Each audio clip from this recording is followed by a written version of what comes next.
歡迎嚟到微波爐視頻，今集教大家整一個日式烏龍麵啦。首先呢，就準備高筋麵粉、水、鹽、食用澱粉、湯底、高湯醬油、味噌湯、米酒、昆布、薑黑、青春、煮雞蛋、大白菜、菠菜或者其他蔬菜、炸豆腐或者肉類、海藻或者芝麻。喺一個大碗入面，將高筋麵粉同埋鹽混合，慢慢加入水，攪拌直到麵團形成。用手將麵團搓成光滑嘅麵團約10分鐘，將麵團包好靜置30分鐘，以便麵筋放鬆。將整好嘅麵團分成幾塊，撒上食用澱粉，逐漸乾成薄片，然後切成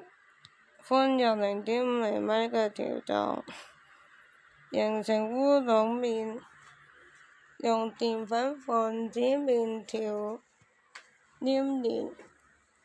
喺鍋中加熱高湯，可以加入昆布同埋薑黑，慢慢煮沸後，倒出昆布，繼續重煮10分鐘，加入醬油、味噌同埋米酒，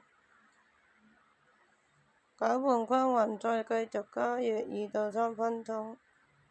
然後調味，根據個人口味進行調整。喺鍋中加水煮沸，加入烏龍麵約3到5分鐘，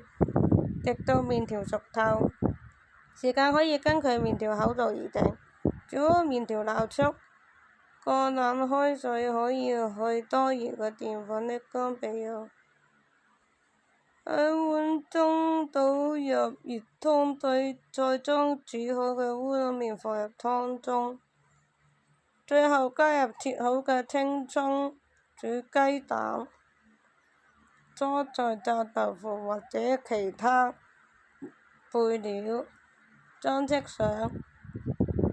海苔或撒上芝麻即可享用。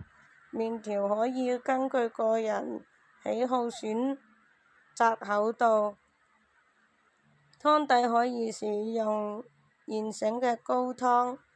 節省時間。